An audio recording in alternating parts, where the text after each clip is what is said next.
అనుకున్నట్టే జరిగింది కదా భయ్యా! ఎంత మాత్రం కెప్టెన్ అయితే మాత్రం ఫస్ట్ ఓవర్‌కి వచ్చేస్తారా? మనకు death bowler, opening bowler Jasprit Bumrah ఉన్నాడు కదా! అతను ఎంత మాత్రం కెప్టెన్ అయితే మాత్రం ఫస్ట్ ఓవర్ వచ్చేస్తాడా? అంతవరకు బాగా ఆడిన ముంబై ఇండియన్స్ లాస్ట్ 5 ఓవర్లకి 43 రన్స్ కొట్టాల్సుంటే ఎందుకు డీలా పడ్డారు? హార్దిక్ పాండ్యా రావాల్సిన ప్లేస్‌లో టిమ్ డేవిడ్‌ని ఎందుకు పంపించాడు? రషీద్ ఖాన్‌ని ఫేస్ చేయలేక? ఇవన్నీ మనం ఈ వీడియోలో చూద్దాం. ఓకేనా?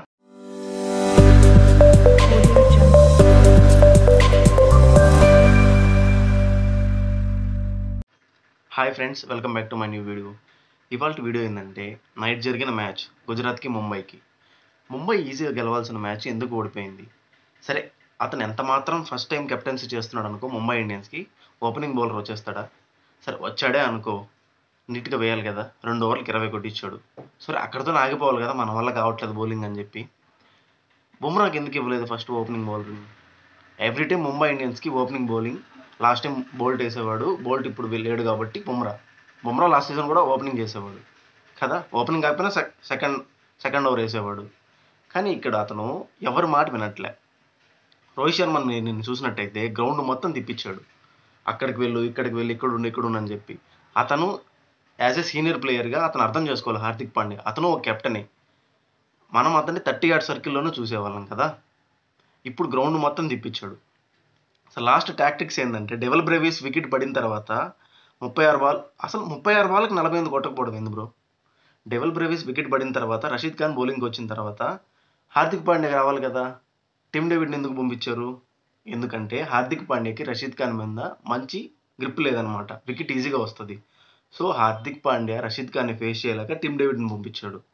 అక్కడ ఇంకో విషయం ఏందంటే 17థ్ ఓవర్‌లో తిలక్ వర్మ సింగిల్ తీయట్లే. ఎందుకంటే టిమ్ డేవిడ్ వికెట్ ఈజీగా పడిపోద్ది. ఎందుకంటే రషీద్ ఖాన్‌ని ఫేస్ చేయలేడు. సో, అది మ్యాటర్ అనమాట. 15థ్ ఓవర్ 5 రన్స్ వచ్చాయి. 16థ్ ఓవర్ 4 రన్స్ వచ్చాయి. 17థ్ ఓవర్ అయితే మరీ 3 రన్స్ వచ్చాయి. అదే రషీద్ ఖాన్ ఓవర్. 18థ్ ఓవర్ 9 రన్స్ వచ్చాయి. అక్కడ పర్లే. 19థ్ ఓవర్ 8 రన్స్. ఈయన హార్దిక్ పాండ్యా ఏమనుకున్నాడంటే ఎంఎస్ ధోని లాగా 7th డౌన్ వచ్చి ఫినిషర్ చేయాలనుకున్నాడు. అతని వల్ల కాలే. క్రౌడ్ మొత్తం భయ్యా మీరు నిన్న చూసినట్టయితే టాస్క్ వచ్చినప్పుడు రోహిత్ చాంట్స్ చాలా వినపడ్డాయి. అది మీరు గమనించారో లేదు. యాజ్ ఎ సీనియర్ ప్లేయర్‌గా అతనికి రెస్పెక్ట్ ఇవ్వాలి. కెప్టెన్‌గా నువ్వు తీసుకున్నావు. అతని సజెషన్స్ తీసుకోవాలి. ఇలా స్కోర్ వెళ్తుంది. బ్యాటింగ్ లైనప్ ఎలా అని చెప్పి. నాకు నేనే అని చెప్పి ఎళ్ళాడు. పడ్డాడు. కిందకి పడ్డాడు. ఎంత కిందకి పడినా మళ్ళీ ఇంటర్నేషనల్ టీ20 వరల్డ్ కప్ ఉంది. అతని కెప్టెన్సీలోనే ఆడాలి. ఇలానే వెళ్తే మాత్రం అతనికి చాలా లాస్ ఉంటుంది. ఇక్కడ మనం ఖచ్చితంగా గుజరాత్ టీమ్‌కి క్రెడిట్ ఇవ్వాలి. ఆశిష్ నెహ్రా మైండ్ గేమ్ చాలా నీట్‌గా ప్రెజెన్స్ చేశాడు. బౌండరీ పైనే తిరుగుతూ అందరు ఫీల్డర్స్‌తో కమ్యూనికేట్ చేస్తూ టైమ్ ఔట్ అప్పుడు అందరితో మాట్లాడుతూ మంచి టాక్టిక్స్‌ని యూజ్ చేశాడు. అందుకే వాళ్ళు లాస్ట్ ఓవర్‌లో హార్దిక్ పాండ్యా వికెట్ తీయగలిగారు. ఇక్కడ ఇంకోటి మీరు గమనించాల్సిన విషయం ఏందంటే 2 ఓవర్లు వేసి 20 రన్స్ కొట్టించి హార్దిక్ పాండ్యా డగౌట్‌కెళ్ళి కూర్చున్నాడు. స్టాండ్ బై కెప్టెన్‌గా రోహిత్ శర్మ చేసి బుమ్రాని దించాడు. దించిన ఓవర్‌లోనే వృద్ధిమాన్ సహా వికెట్ తీశాడు. ఎంత మాత్రం పోదు కదా ఎక్స్‌పీరియన్సు. సో, అతను చేయాల్సిందేందంటే కెప్టెన్సీ పగ్గాలు తీసుకున్నాడు. యాజ్ ఎ సీనియర్ కెప్టెన్‌గా రోహిత్ శర్మ దగ్గర సజెషన్స్ తీసుకోవాలా. యాజ్ రుతురాజ్ గైక్వాడ్ ఎంఎస్ ధోని దగ్గర ఎలా తీసుకుంటున్నాడు. రుతురాజ్ గైక్వాడ్ ఏది తన ఓన్‌గా చేయలా. ఏదైనా సరే ఎంఎస్ ధోనికి సైగ చేస్తూ ఇలా చేయాలనుకుంటున్నాను ఏంది ఇతని ఫీల్డర్‌ని ఇలా పంపిద్దాం అని మాట్లాడుతూ వెళ్ళాడే గానీ నువ్వు ఆడికి పో, నువ్వు ఇక్కడికి పో అని చెప్పి హార్దిక్ పాండ్యాలాగా చేయలా. సో, హార్దిక్ పాండ్యా నేర్చుకోవాల్సింది ఏందంటే రోహిత్ దగ్గర అతని ఎక్స్‌పీరియన్స్‌ని తీసుకొని యాజ్ ఎ కెప్టెన్‌గా ముందుకు పోవాలి. ఎందుకంటే రోహిత్ శర్మ ఏజ్ అయిపోయింది.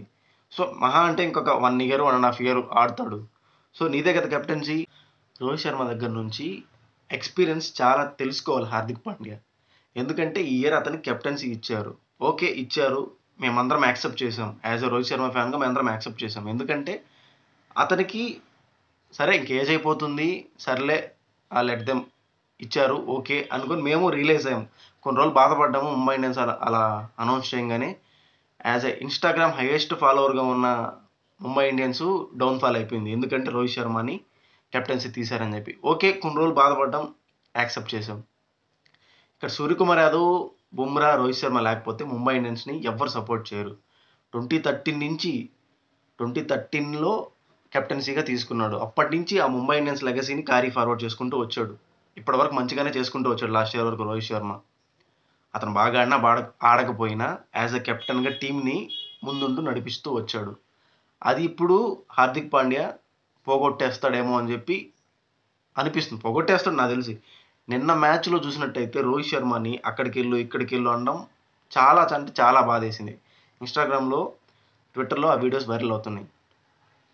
అసలు మీరు ఏమనుకుంటున్నారో నాకు కామెంట్స్లో మెన్షన్ చేయండి. నేనేదో చెప్పేస్తున్నాను కాదు, నాకే ఇలా అనిపిస్తుందో మీకు కూడా అనిపిస్తుందేమో. జస్ట్ నాకు కామెంట్స్లో మెన్షన్ చేయండి. నిన్న మ్యాచ్ లోపాలేంటి? నాకైతే పాండ్యా కెప్టెన్సీ వల్లే బ్యాటింగ్ ఆర్డర్ కరెక్ట్గా లేదు, ఎవరెవరినో తీసుకున్నారు. సరే తీసుకున్నా కరెక్ట్గా యూటిలైజ్ చేసుకున్నాడా? లేదు. అతనే పెద్ద కెప్టెన్, నేనే ఆడేయాలి, నేనే బ్యాటింగ్ చేసేయాలి అన్నట్టు అనిపించింది నాకు. సో మీరేమనుకుంటున్నారో కామెంట్స్లో మెన్షన్ చేయండి guys. Thanks for watching my video. Please do subscribe to my channel.